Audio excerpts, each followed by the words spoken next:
Alright everyone, it's time for an extra video today on economic news because we just got a word. The US economy contracted in the first quarter of this year by 1.4%. Bidenomics in action, of course. Now, there's some really dire potential consequences of this. When the economy shrinks, okay, the total amount of wealth, the total amount of productivity has dropped off. While you're pumping the economy full of funny money, you've got inflationary policies by Joe Biden. That's why inflation is nearing double digits.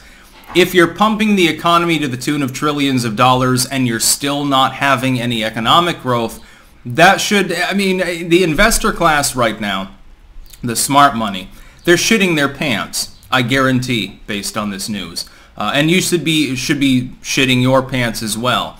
This is more evidence of what I spoke of earlier, what I've spoken of now for months, which is we are going to have a Biden recession. It will be blamed partly on Putin, which will not be largely accurate. It'll be blamed partially on Trump, probably. They'll say, well, the last guy left us a real mess and we've had to clean it up. And there are going to be some bumps in the road of progress towards cleaning up the Trump administration's bad fiscal policies. Unfortunately, a large portion of the population will believe that shit.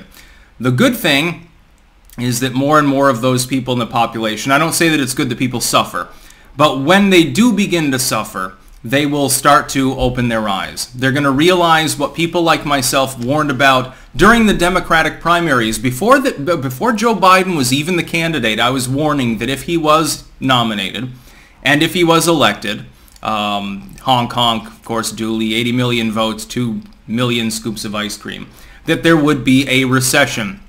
It wouldn't just be some inflation. A little bit of transitory inflation. Okay, the economy can absorb that largely. A little bump in the road. That's perfectly fine.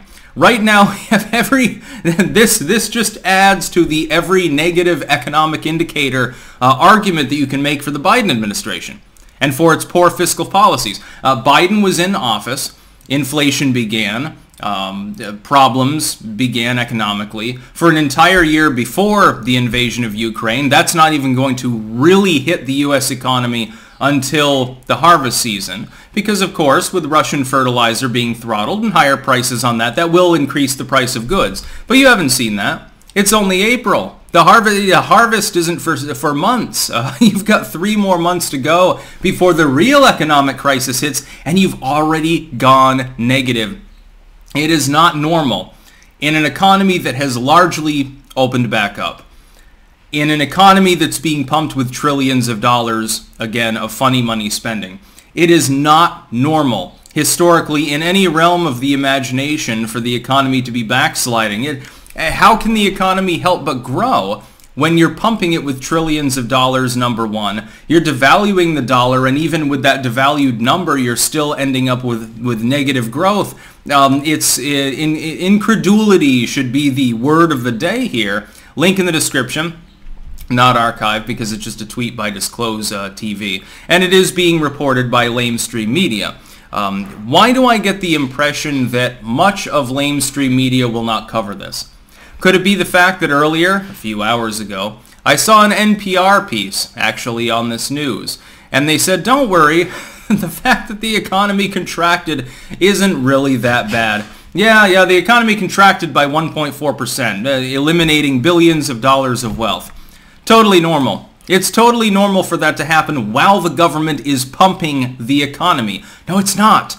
The reason you pump the economy is to keep the growth going, to keep the economy effectively on life support, because there are other considerations. Okay, you had lockdowns, right?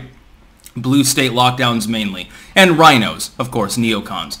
They closed up their state economies, putting millions of people out of work, destroying hundreds of thousands of small businesses, port closures and stuff. That was going to lead to inflation, etc., etc. You pumped the economy in the hopes that some of those businesses would stay alive. You could reabsorb the unemployment, and the hope was, okay, we're going to go back to normal at some point in the future, and Biden kicked that can down the road for almost an additional year for no reason. And then the economy will soar out of sight because, it can't help to.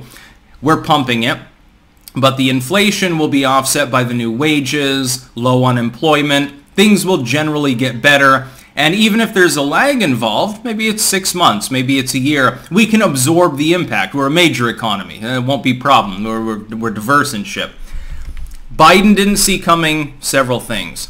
Number one, the pumping of the economy didn't help the small businesses, partially because of his unconstitutional attempt, and it was shot down by the courts, to earmark a lot of that cash for restaurants, for farms, and for other businesses, actually on a racial quota basis.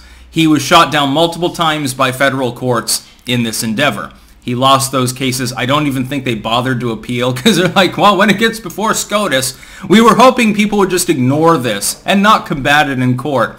Oh goodness, it's those activistic Trump judges again. They're ruining the economy. I have a feeling that Biden will also attempt to at least insinuate that the judiciary is partially to blame for this.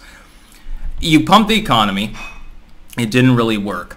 The lockdowns by and large ended. In most parts of the world they have, and I mean that's helpful, but even if you get lingering damage, I think they weren't expecting that much lingering damage. And then you were expecting that as people got back to work and investors would, loosen the purse strings a little bit, they'd start to invest. They would grow the economy, even if you're pumping the economy, so, you need a little bit more growth to make up lost time. I think they expected that there would be some growth, or at the very least you wouldn't be losing ground. Instead, now the GDP is going negative. Okay, so here's what you've got. Here's the U.S. economy in a nutshell. You've got price hikes in the double-digit range, especially with gas, which is going to depress spending further. You have a throttled fertilizer supply that affects the entire food chain, that affects farming, food processing, meat, all of those things. Anything that has anything to do with the grain supply, anything that has anything to do with the legumes, anything that has anything to... Wine, beer. You have to grow the hops in the field before you make the beer. You have to grow the grapes before you make the wine. You have to grow the grain before you make the whiskey. All those prices will go up. People won't even be able to drink their problems away anymore. Alcoholism will sharply decline under the Biden administration because people can't even afford to fucking drink. You've got that. You have the devaluation of the currency. You have low labor force participation. Not astronomically low, but it's lower than it should be. And now I have a feeling in the next couple of months you're going to see unemployment rise. And now you have the fact that the economy at large is shrinking. It should not be shrinking. If the government is taking the funny money, pumping it into the economy to try to spur growth, to stimulate, it's effectively a stimulus attempt, infrastructure and the American Rescue Plan and all these things, and the economy is still losing ground, oh boy, what a problem. Meanwhile, China in the first quarter, they posted reasonable gains, even though they have a bunch of their ports closed as well. I realize that they fudge their numbers way more than any Western country does, so we won't take that too seriously, but there is a bit of a contrast here. Biden effectively has ruined the U.S. economy. This is Bidenomics. It's worse than Carterism. You're going to get the stagflation, you're going to get the spiraling unemployment, the spiraling prices, the high double-digit inflation. Now you're going to get a contraction of the economy as well. All I can say to people is, number one, told you so. I realize that a lot of you, if you're watching this video, you're subscribed to the channel, you probably saw it coming too. So good on you for having that economic wisdom. It doesn't take an economic genius to understand that someone like Joe Biden can't manage an economy, and the people behind him don't want to manage the economy properly. They want it to collapse because they want their Great Reset horseshit. I would suggest taking steps to prepare for what is now virtually inevitable, which is a major economic downturn, a recession. When major banks are proclaiming that it's coming, they don't want to use the R word. They don't want to use it because they want people to invest. They want people to loosen the purse strings, to buy things. They want people to invest. They want people to expand because it makes them money. When they, and even the legacy media that is literally tasked by Biden and taking marching orders from his people, are bringing up the specter of recession, you can be assured it will be worse. It's sort of like when they first began to talk about inflation, after claiming that it didn't exist or was just transitory or it was good for you because wages will rise, and then people realized that wages weren't rising as fast as the prices and they stopped that line. when they started to talk about it, it was already worse than it had been before, number one. And it was already worse than many people anticipated. I expected that Joe Biden would lead us into a recession, a Bidenomic recession.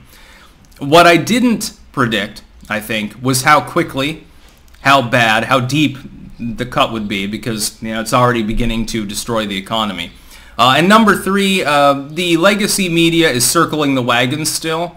And at some point, you would think that a handful of the journos working for these morons, the New York Times, Washington Post, NBC, CNN, MSNBC, well, maybe not them, at some point would ask a few questions. They're still circling the wagons, just like the NPR article from earlier. Don't worry, people. It's only a 1.4% contraction. We predicted this. I mean, we literally never did. We said the economy was great under Joe Biden, but just trust us. Don't fact-check us on this. We predicted it would happen. It was totally foreseeable. Everything's perfectly fine. No, it's not fine. That's a whole problem. Everything's fucked. Nothing is fine right now. Diplomacy's not fine. U.S. foreign policy is bullshit. The economy is not fine. Inflation, everything else. The economy contracting. None of this is fine. The border's certainly not fine. The crime rate's certainly not fine.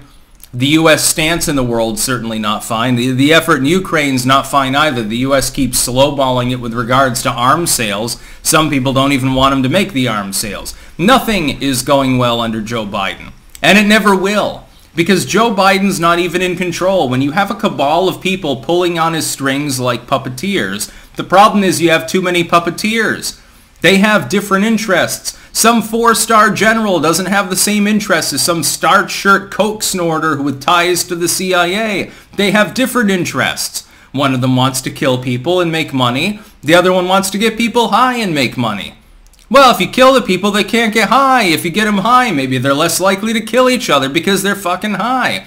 This is the problem of the Biden administration. It is total, sheer, utter incompetence from him. And it's total and complete corruption from all the underlings, so-called, that are actually calling the shots. That's about all. Peace out.